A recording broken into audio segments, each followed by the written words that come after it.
Hello students, welcome back. आज हम लोग क्लास 9th के जो एक इम्पॉर्टेंट चैप्टर्स है उसको देखने जा रहे हैं। इस चैप्टर का नाम लेने से पहले कुछ क्वेश्चंस आप लोगों के सामने मैं पुटअप कर रहा हूं, आपको इसका आंसर देना होगा। जैसे कि जब आप एक फुटबॉल को एक जगह से दूसरी जगह किक करते हैं तो ऐसा क्या होता है जिससे वो दूसरी जगह पहुंच जाता है।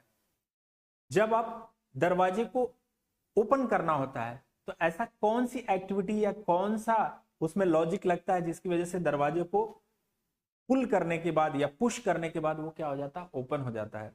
तो माय डियर स्टूडेंट, इसका आंसर आप सभी लोग जान रहे होंगे। ये जिसकी वजह से हो रहा है उसी का नाम फोर्स है। तो आज जो चैप्टर हम क्लास 9th में कवर करने वाले हैं उस चैप्टर का नाम है how forces affect the motion.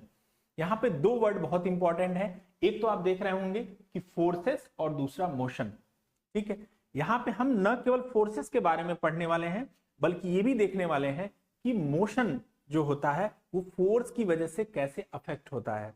तो आइए देखते हैं इस चैप्टर में हम कौन कौन सा कंटेंट पढ़ने वाले हैं। हम इसमें सबसे पहले टॉपिक को कवर करते हुए फोर्स क्या होता है पूरी डिटेल स्टडी करेंगे। उसके बाद टाइप्स ऑफ फोर्सेस में बैलेंस और अनबैलेंस फोर्सेस क्या होते हैं उसको स्टडी करेंगे। Newton first law of motions को देखेंगे। उसके बाद हम इनर्शिया क्या होता है, लीनियर मोमेंटम क्या होता है, Newton second law of motions को देखेंगे। And then impulse, Newton third law of motion and conservation of linear momentum and at last force of friction. ये सारे टॉपिक्स कवर करने वाले हैं। आइए इसको माइंड मैप के थ्रू हम समझते हैं कि ये बेसिकली इस टॉपिक को हम कैसे रन करेंगे। जो टॉपिक है उसको अब अगर हम दो पार्ट में डिवाइड कर लें तो न्यूटन्स लॉज ऑफ मोशंस आप देख रहे होंगे। Force and laws of motion में हम देखेंगे कि न्यूटन्स लॉज ऑफ मोशन जो तीन तरह के होते हैं, first law of motion, second law of motion and third law of motion को हम पढ़ेंगे। यहाँ पे फर्स्ट लॉ ऑफ मोशन के अंदर हम इनर्शिया पढ़ेंगे जो कि मास से रिलेटेड होता है। इनर्शिया थ्री टाइप्स के होंगे जिसके बारे में हम स्टडी करेंगे कि inertia due to rest, inertia due to motion and due to the direction. इसके अलावा सेकंड लॉ ऑफ मोशन के पढ़ते समय हम लोग इंपल्स को भी देखेंगे और थर्ड लॉ ऑफ मोशन को देखते हुए हम लोग मोमेंटम को देखने वाले हैं। फ्रिक्शन कितने तरह का होता है उसको भी हम लोग ऑब्जर्व करेंगे, चाहे स्टैटिक फ्रिक्शन हो, लिमिटिंग फ्रिक्शन हो, काइनेटिक फ्रिक्शन हो या रोलिंग फ्रिक्शन हो। तो आइए अपने टॉपिक को स्टार्ट करते हैं कि what is the force. So my dear students, a force is defined as external cause. Please यहां पे ध्यान देंगे आप सभी कि यहां पे एक वर्ड यूज हुआ है external cause. Force is defined as an external cause which changes are tried to change the state of rest or the state of motion or the direction of motion or the shape of body। Force क्या है? एक external cause है जिसकी वजह से या तो किसी कोई ऑब्जेक्ट अगर रेस्ट में है तो उसका स्टेट चेंज हो जाएगा, या स्टेट के साथ साथ इसका अगर मोशन में है तो उसका डायरेक्शन चेंज हो जाएगा, या हो सकता है कि मोशन क्या हो जाए और तेज हो जाए या स्लो हो जाए, या बॉडी का स्ट्रक्चर, शेप, साइज ये चेंज हो सकता है। तो माय डियर स्टूडेंट, फोर्स लगाकर ही हम एक ऑब्जेक्ट को, जो मैंने पहले क्वेश्चन पूछा था आपसे कि एक बॉल को हम एक जगह से दूसरी जगह कैसे ले जा सकते हैं, तो जब हम किक करते हैं तो हम उस पर फोर्स अप्लाई करते हैं और वो बॉल एक जगह से दूसरी जगह चली जाती है। हम जब किसी भी स्पंज आइटम मान लो है उसको खींचते हैं तो उसका शेप और साइज क्या हो जाएगा, चेंज हो जाएगा। मान लो रबर है, रबर को हम स्ट्रेच करें तो हमारे फोर्स लगाने से उसका शेप और साइज क्या हो जाता है, चेंज हो जाता है, उसका लेंथ बढ़ जाता है। ठीक है, कुछ ऐसे ऑब्जेक्ट होंगे जिसपे फोर्स लगाने से हो सकता है वो उसके शेप, साइज और कंडीशन चेंज ना हो बट टेंड्स टू चेंज हो सकता है। जैसे कि अगर मैं एक दीवार को पुश कर रहा हूं तो दीवार तो हिलेगा नहीं, तो इसका मतलब क्या है कि मैंने फोर्स नहीं लगाया, लगाया मैंने, बट वो फोर्स क्या कर रहा है, वो उतना ज्यादा नहीं सफिशिएंट है जिससे ये दीवार मूव कर जाए। इसका मतलब वो ऑब्जेक्ट टेंड टू मूव है, यानी कि थोड़ा और प्रेशर अगर हम लगाएं और फोर्स लगाएं तो एक समय ऐसा आएगा कि वो मूव भी कर सकता है। तो my dear students, this is the definition you can see in the figure कि हम एक बॉल ले रहे हैं या हम क्या ले, बलून्स लिया हमने, अगर बलून्स को हम प्रेस कर रहे हैं तो उस पर क्या कर रहे हैं, एक्चुअली एक्सटर्नल फोर्स लगा रहे हैं, एक्सटर्नल एक कॉज क्रिएट कर रहे हैं जिसकी वजह से क्या हो रहा है, बलून का शेप, साइज चेंज हो रहा है। तो फोर्स क्या क्या कर सकता है, या फोर्सेस के जब हम किसी ऑब्जेक्ट पे कोई फोर्स लगाते हैं तो क्या चेंजेस होते हैं बॉडी के अंदर, वो आइए हम देखते हैं। ओके जैसे कि how forces affect the motion, सबसे पहले हम जानने की कोशिश करेंगे कि ये फोर्स है क्या। आप फोर्स को हम किससे रिप्रेजेंट करते हैं, एफ से रिप्रेजेंट करेंगे, इस फोर्स को हम कैपिटल एफ से रिप्रेजेंट करेंगे। ठीक है कि force is a push or pull that can change or tend to change the motion of an object. ये बचपन से हम पढ़ते आ रहे हैं कि फोर्स क्या है, पुश और पुल। पुश और पुल तो है, इसके साथ में आपको ये भी डिफाइन करना होगा कि फोर्स की वजह से कोई ऑब्जेक्ट या तो अपना क्या होगा, चेंज करेगा मोशन, या तो टेंड टू चेंज हो जाएगा। नेक्स्ट है force has both magnitude and direction. Force के ऊपर एक साइन लगता है जिसको हम वेक्टर सिंबल बोलते हैं, यानी कि फोर्स कैसी क्वांटिटी है, एक वेक्टर क्वांटिटी है।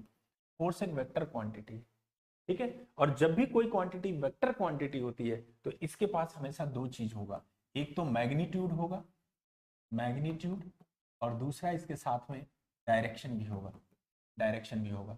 माय डियर स्टूडेंट, जब हम फोर्स की बात करेंगे तो अभी आप देखेंगे कि फोर्स का जो एसआई यूनिट होता है वो क्या होता है, न्यूटन होता है। कि अगर हम सपोज इस ऑब्जेक्ट पर 10 न्यूटन का फोर्स अगर हम लगा रहे हैं, 10 न्यूटन का, तो किस डायरेक्शन में लगा रहे हैं वो डायरेक्शन भी बहुत मैटर करेगा। आप यहाँ पे देख रहे हैं कि एक इधर से फोर्स लग रहा है, एक इधर से फोर्स लग रहा है, नेट फोर्स कितना आएगा वो अभी हम लोग कैलकुलेट करना सीखेंगे। नेक्स्ट है force can change the state of motion.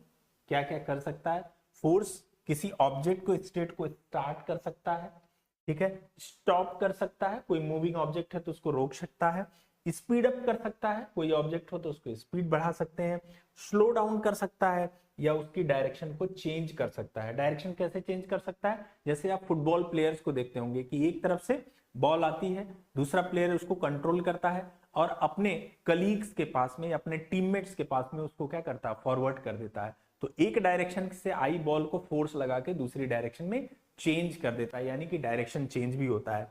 Okay forces दो तरह के होंगे, अभी हम देखेंगे कि बैलेंस और अनबैलेंस फोर्स। ओके इसको समझने से पहले हम ये समझते हैं कि फोर्सेस चेंजेस क्या क्या कर सकता है। यहाँ पे फिगर के माध्यम से हमने विजुअल चीजों को दिखाया है।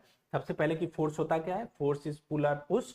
उसके बाद हमने देखा कि force can produce the following effects, कौन कौन से इफेक्ट प्रोड्यूस कर सकता है, change the state or rest or motion, ठीक है ना, या तो ऑब्जेक्ट अगर रेस्ट पे है तो उसको मोशन में कर सकता है, मोशन में है तो रेस्ट में कर सकता है, या उसकी स्पीड को चेंज कर सकता है कि अगर हम फोर्स लगाएं, कोई ऑब्जेक्ट मूव कर रहा है उसको और ज्यादा फोर्स लगा दिए तो और तेजी से मूव हो सकता है, या कोई तेजी से मूव कर रहा है उसको फोर्स लगा के स्लो डाउन किया जा सकता है। इसका मतलब हम स्पीड अप और स्पीड डाउन भी कर सकते हैं फोर्स की हेल्प से।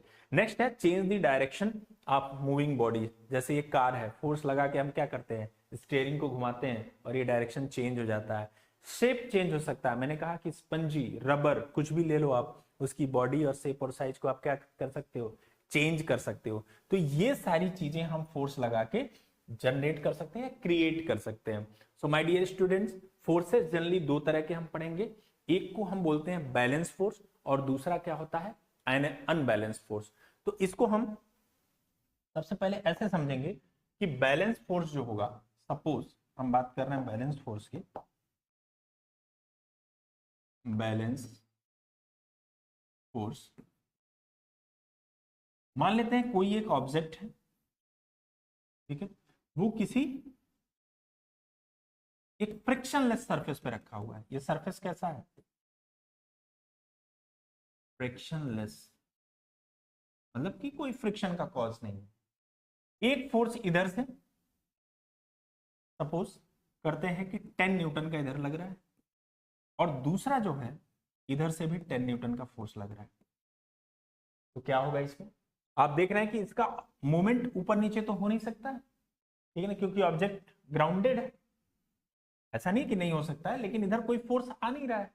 नेट फोर्स यहाँ बैलेंस है। मान लेते हैं कि अगर इसका मास m है तो नीचे तो mg लगेगा, वेट इसका नीचे की तरफ लगेगा, और उतना ही रिएक्शन इस ऑब्जेक्ट पे ऊपर की तरफ लगेगा। तो ऊपर फोर्सेस क्या हो गए, आप देख सकते हैं कि ऊपर कोई मोमेंट नहीं है, तो इसका मतलब जो अपवर्ड फोर्स है, नॉर्मल फोर्स है, वो mg के बराबर हो गए। और जो इधर के फोर्सेस हैं, मान लेते हैं ये F1 है और इधर क्या है, F2 फोर्स है, तो F1 बराबर क्या हो गया, F2 हो गया, और वो कितना हो गया, 10 न्यूटन हो गया। तो आप देखेंगे ऐसे केसेस में जब ये नॉर्मल फोर्स mg के बराबर है और ये 10 न्यूटन के बराबर है, तो ये ऑब्जेक्ट कहीं मूव नहीं करेगा। यानी कि नेट जो फोर्स आएगा, नेट एक्सटर्नल फोर्स की हम बात कर रहे हैं, नेट एक्सटर्नल फोर्स कितना आ जाएगा, 0 आ जाएगा। और अगर इस तरह का कोई फोर्स लग रहा है जिसमें नेट एक्सटर्नल फोर्स किसी ऑब्जेक्ट पे 0 आ रहा है, तो हम ऐसे फोर्सेस को क्या बोलेंगे, बैलेंस फोर्स बोलते हैं। इसी को हम इक्विलिब्रियम भी बोल सकते हैं, इसको हम क्या बोल सकते हैं, इक्विलिब्रियम भी बोल सकते हैं। सो माय डियर स्टूडेंट, यहाँ पे हमने बैलेंस फोर्सेस को दिखाने की कोशिश की। अब आइए समझते हैं कि अनबैलेंस फोर्स क्या होता है।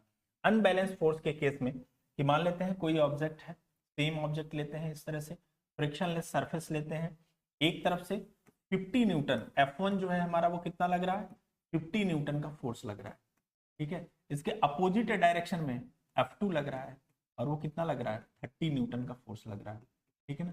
अभी भी आपको पता है कि यहाँ पे मास m है, अगर तो mg नीचे लगेगा, वो बैलेंस कर लेगा किसके, एक नॉर्मल फोर्स लगता है किसी भी ऑब्जेक्ट, जब रिएक्शन होगा तो, ठीक है ना, एक्शन होगा तो रिएक्शन होगा, वो अभी हम न्यूटन थर्ड लॉ में पढ़ेंगे। तो एन एम जी के बराबर हो गया, तो इधर कोई मूवमेंट हो नहीं रहा है, तो मूवमेंट किधर होगा, देख लेते हैं, हॉरिजॉन्टल डायरेक्शन में।